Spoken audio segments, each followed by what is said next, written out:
Great. So, this week I'd like to start with a question. So, Joseph, this is something that I get a lot from partners and customers is, okay, so they've got skills with data, they know how to use Power BI or dashboarding tools, but they're not really sure what to do in between. How do you create that data model, that dimensional model, and what does that really mean for TimeXtender and users? Is that a question that you get very often, or is that just me? Yeah, yeah, Taylor, that's actually a question I do get quite often. Thank you for bringing that up because oftentimes when we're working with somebody new, somebody who hasn't done data warehousing before, they're just getting started with TimeXtender. They want to know, what is this thing called the dimensional model, the star schema? What are these concepts that you're talking about? And so I thought it was a great topic to kind of present and talk about, breaking that down. Now, while some of our regular viewers are used to some deeper content, I think it's important to back up and remember, what we're doing and to also, have some content for the beginner users as well, and be able to explain what the dimensional model is and kind of the history behind it. So let's go ahead and jump in.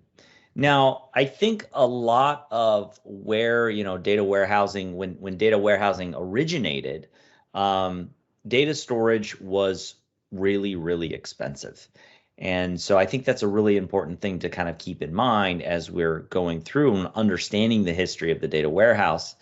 Back in the 1980s, when, this term of the data warehouse started to come about, data storage was absurdly expensive. You can see here that 1.26 gigabyte hard drive was the size of a refrigerator. It weighed 550 pounds and it cost $81,000. To think about that, something that we all, carry around probably in our pocket or in our work bag as a little thumb drive that sits on our keychain. And this was what, 40 years ago. It's really not that long ago. Technology has changed so drastically in this space.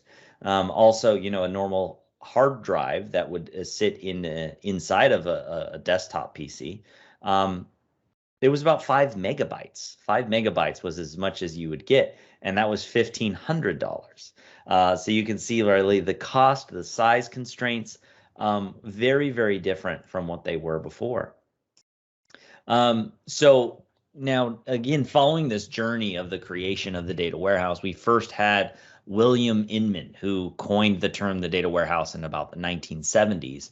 And he really evolved the concept, was kind of the pioneer in terms of concept of the data warehouse. And during the time, a lot of advancements in storage technologies, data was growing, of course. But still constrained very heavily by the cost of data storage. But businesses still needed this data to be able to make decisions. He came up with the definition kind of that data warehouse is a collection of data in support of management's decisions. And then in 1991, Inman published kind of the first kind of go-to book about data warehousing, titled Building the Data Warehouse. And during this time, there were, of course, other experts in the field as well that were going and moving alongside him, likely learning a lot from him. And one of these people was Ralph Kimball. So he came out and published a book slightly after Inman called The Data Warehouse Toolkit. And that was in 1996. So he kind of came a little bit after, worked a lot, I'm sure, and learned a lot from Inman and what he was coming out with. But he had a slightly different approach. Let's talk about these two different approaches a little bit. Now, what we call now the Inman model, everything was designed in what's known as third normal form. So tables were split out. There wasn't a lot of combination of data. There was more just, okay, well, this data mart covers this business area. It's still in third normal form, so these atomic tables. And it was a little bit more structured in terms of, more closely matching what was in the data source. Data wasn't duplicated very much. So that's one important thing to know about third normal form is with data storage being so expensive, it was kind of like a necessity, really. We couldn't duplicate data. It was pretty expensive to store those duplicates. One of the challenges with this approach is that queries are a little bit more difficult. So actually extracting that data is more challenging. So while data isn't as duplicated, data storage was a little bit cheaper in this model. It was a little bit more difficult to consume the data, to query the data, because you'd have to join many different tables together. Now, in Kimball's approach, on the other hand, was a denormalized model. This is where we come to the concept of the dimensional model. He invented the dimensional model in this sense, using the star schema. And this approach seemed a little bit more scalable. So he approached the building of the data warehouse more from the business's perspective, or the desire to consume this data. He said, well, yeah, the data is going to be duplicated a little bit, but let's reduce the number of tables. Let's simplify the model. So when you're writing a query to get to answer your questions, let's make it easier to write that query. Let's use fewer joins, fewer hops to get to the data that we need. And that was kind of the goal of the dimensional model. So the normalized model, as I mentioned, or what's called third normal form, is also what's very much used in different data sources. Sorry, Taylor, do you have a question? Yeah. So the way that we're talking about this, it sounds like really Kimball has taken the mainstream approach. Is Inman still relevant in the field? Are we still seeing people build data warehouses that way, or what do you think? Yeah, that's a really good question. Yeah, Inman is very relevant still. I think a lot of people still take this approach in building data warehouses. It's still a very robust and well-used approach. I think Kimball's quite a bit more popular. That's just kind of my perception. I think it's kind of standard. The dimensional model is somewhat of a go-to model for building data warehouses. A lot of things about it just kind of make sense. Again, from a data consumption side, it just makes sense to be able to query the data this way. But there are still a lot of benefits to the Inman model. So yeah, good question. So the normalized model is really about this is how data is designed, and relational databases and tables are designed behind most software applications. So any software application that's actually using a database backend will likely be using this model. And the reason why is because data is divided into many different atomic tables. And so when changes are made on the application side, that application only needs to interact with one or two tables. So much fewer interactions with data, much simpler processes from the application side. So it really makes sense from the application layer to have data in this format. Of course, back in the 80s, it also reduced data storage too, because there was no duplication of rows. Now, the other hand is the dimensional model. Now, this is, again, where Kimball came in, and he's like, well, we want to make it easier for data to be consumed, to be queried. And so I'm going to try and simplify this as much as possible.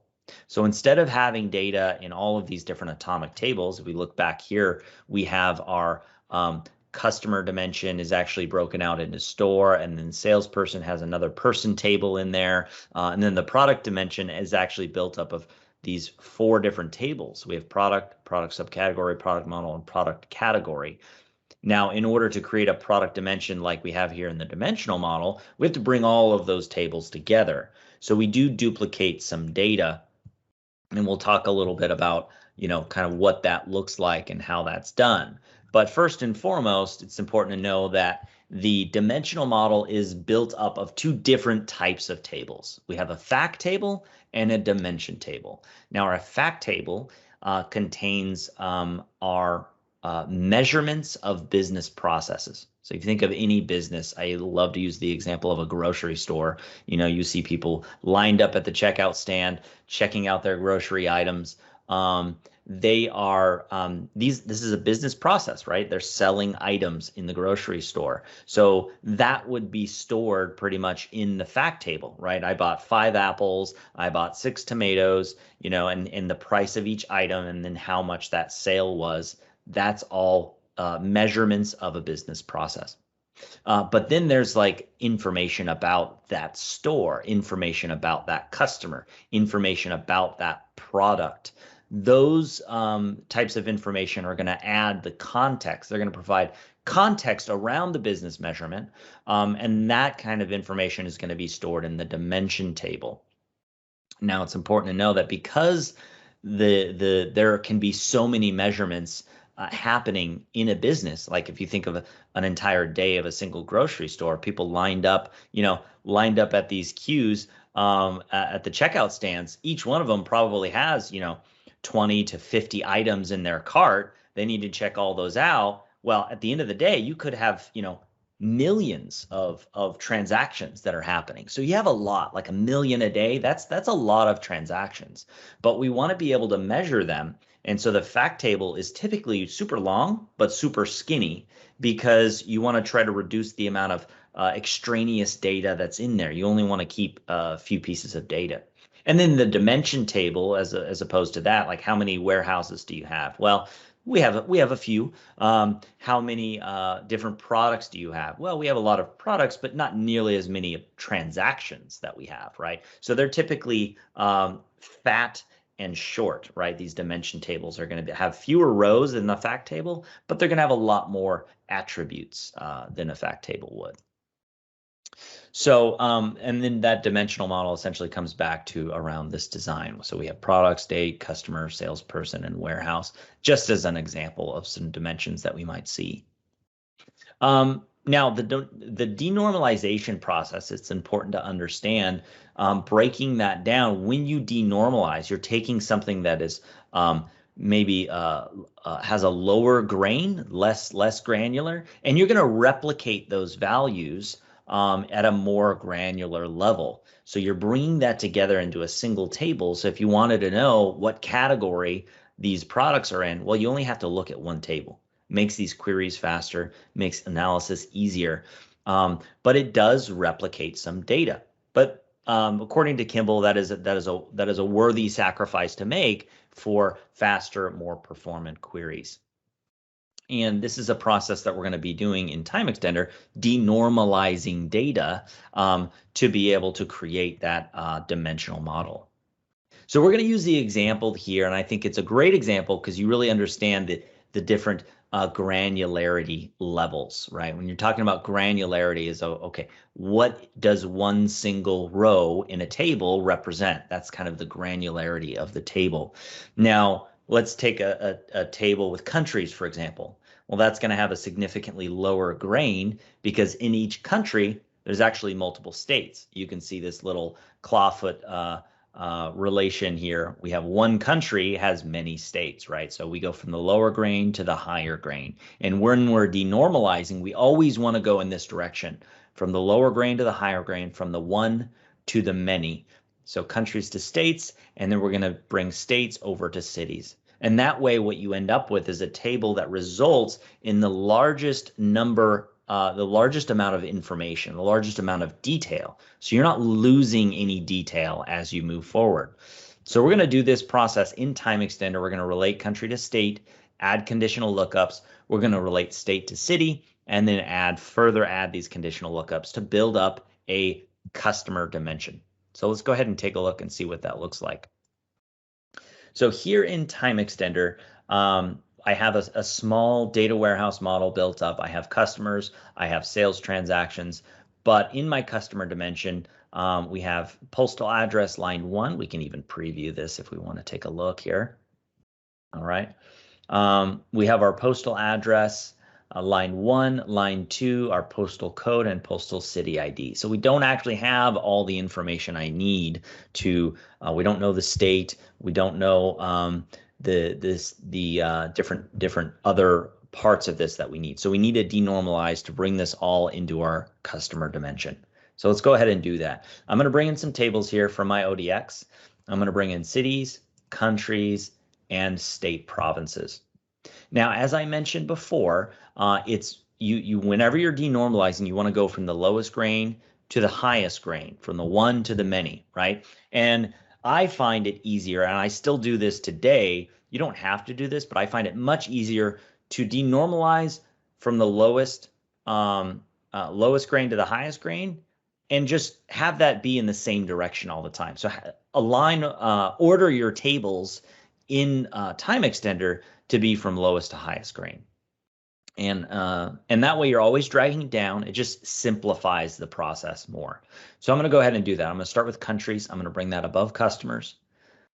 And then I'm going to do state provinces below countries, and then finally cities. And then lastly, we're going to have customers. So we're going to bring these down, denormalize this all down to the customer table. So let's start here with countries and states. I want to denormalize countries here into states. Now, to do that, the first thing we need to do is to create that relation, right? I want to relate country to state, and that's done on country ID, the primary key here, onto country ID, which is the foreign key. Create that relation, and then we can start bringing things down here. I'm just going to bring country name, but if I wanted to, I could add, the ISO code for country. I could even bring in the continent and region, and again, doing those changes in TimeXtender, very quick, very straightforward. We can just drag and drop and have the info that we need here on our state provinces table.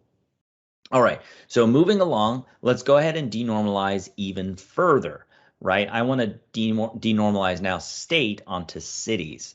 So I'm going to, again, create that relationship. We'll do primary key, state province ID, down to the foreign key here of state province ID. Okay, I want to bring in that country information that I already brought over, so country name, but I also want to bring in the name of my state or my province. So I'll bring in state province name here. Go ahead and drop that in. So now I have state province name and country name and city name all in the same table. But of course, our final step is bringing this all into the customer dimension. So I want to go from there now even further over to my customer dimension. And I'm going to do that by creating this relation by city ID to postal city ID. So we have our relationship in place. Finally, we want to bring in our city name, our country name, and then our state province name as well. Great.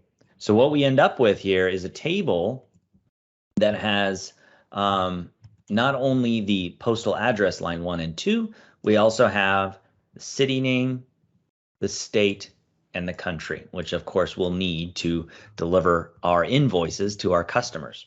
So we put all of that together here in the same table. So that's really going to help us a lot when we're analyzing the data. Now all of our relevant information is in a single place here in that customer dimension. It's just going to make that a lot simpler. Well, but in order to complete this dimensional model, we need to complete the center of that star, which is a fact table. So to build out a fact table, let's take a look at this. What is kind of the anatomy of a fact table? Well, as I mentioned, we want to reduce the amount of information because we're going to have a lot of measurements likely happening here. And so a typical fact table, you only want to keep some very specific information. The most important thing, of course, is the measures, right? The measurements of those business processes. We need to have those in the fact table. So that is important. The next thing is the dates, when those measurements happen, when that process actually occurred, right? So we're going to have here order date, for example. But then, of course, you need, and this is super important, you need to relate the center of the star with the points of the star.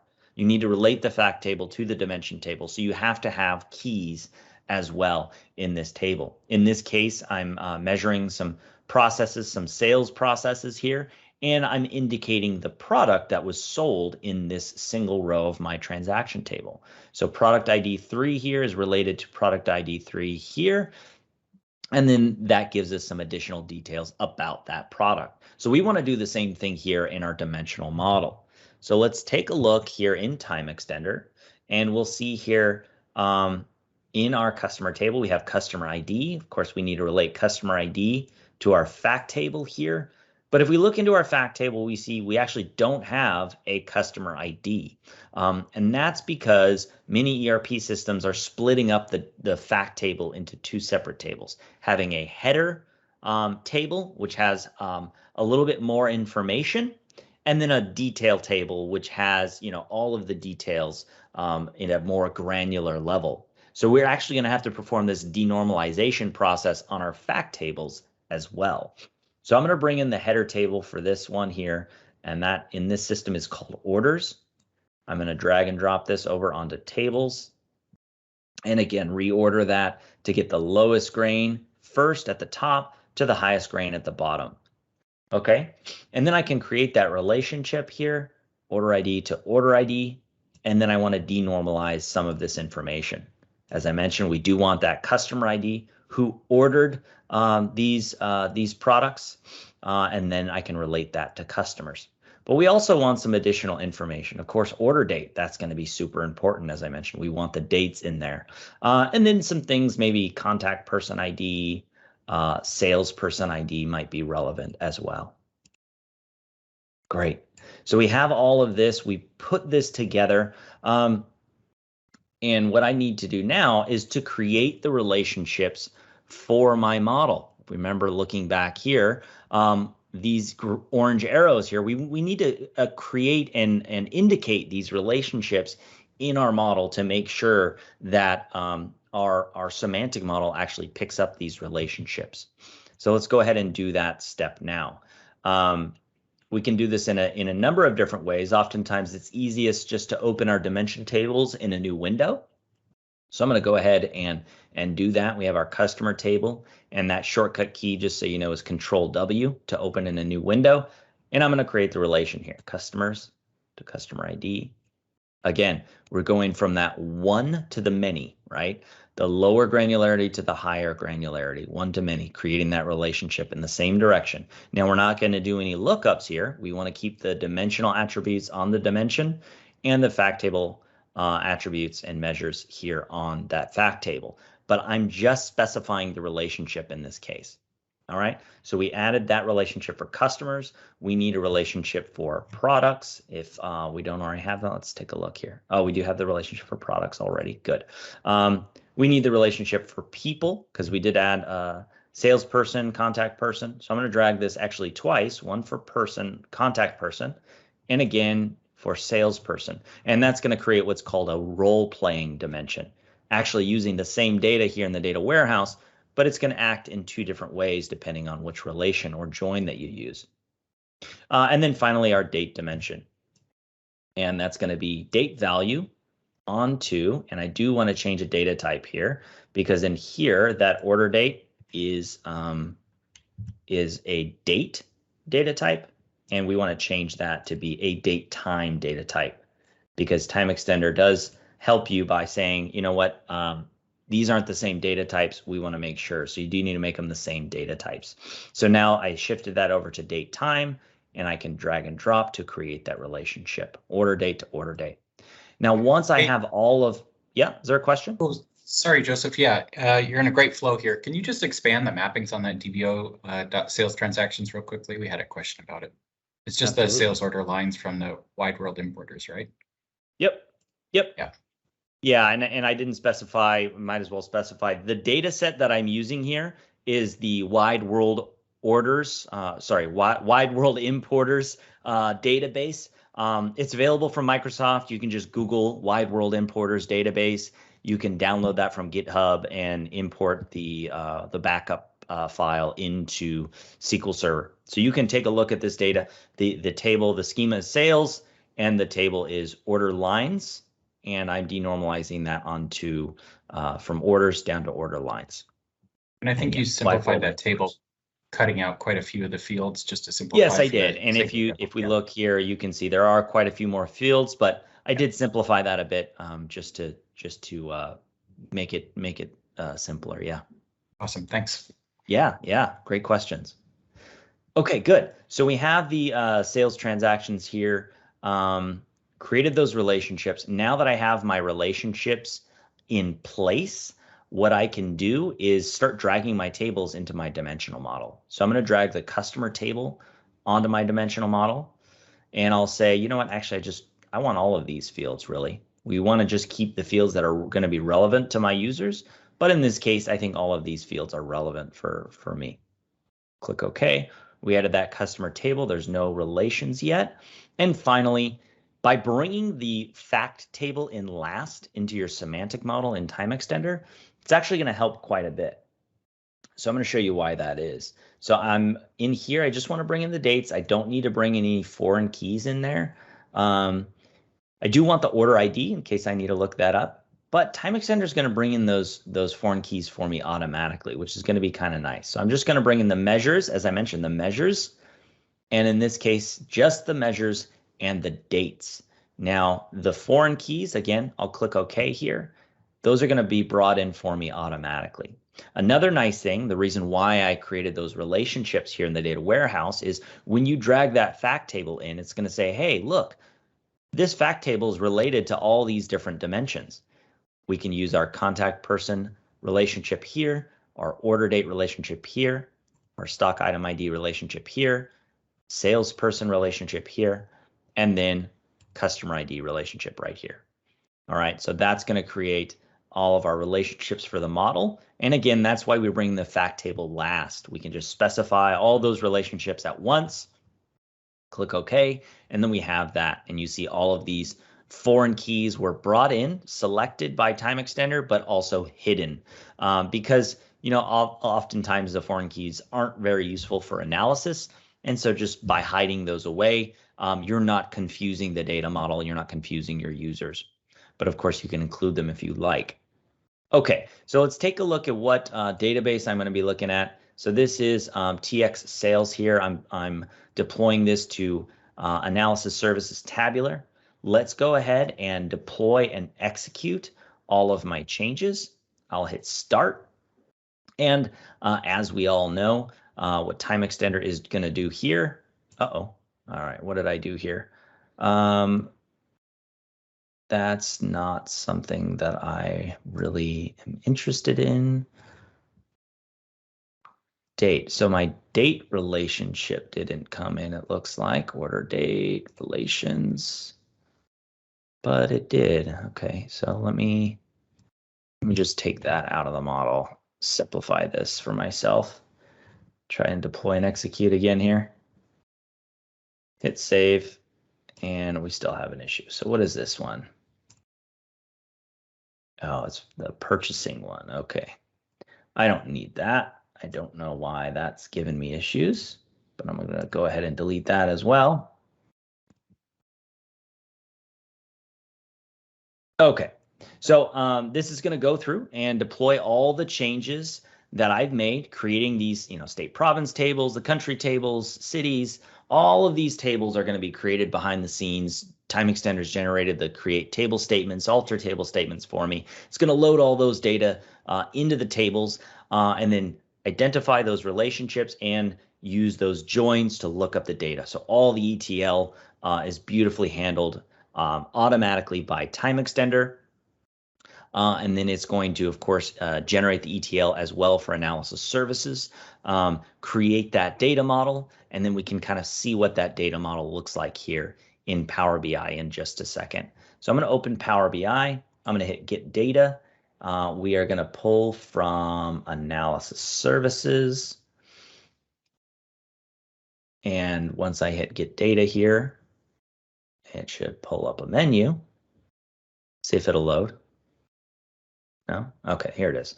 So Analysis Services, and this is going to be my PC here. And this is TX Sales. Take a look at my different models. TX Sales is the one that I want. And then we have all of our tables here nicely. And the final thing I did want to show here is, of course, that dimensional model, that nice star schema here at the end. So we do have all of our dimensions around the outside with that fact table in the middle, creating that nice simple model, making it easy for analysis, high performing for analysis services and the dimensional model, but also high performing for any ad hoc queries on the SQL database as well. So What do you think, Taylor? Do you think that helps a lot of the questions that you get around dimensional modeling and how that's done? Yeah, I think so. I think I get a lot of questions on which way to denormalize, and yeah, I really like how you laid that out. Great. Thanks so much. Great job, Joseph and Taylor. This time we went 40 years in 30 minutes. Nice job. Well, thank you all for being with us, and we will be posting this video on YouTube a little bit later today and sending out a link to everybody for that playlist. And we look forward to seeing you again in 2 weeks.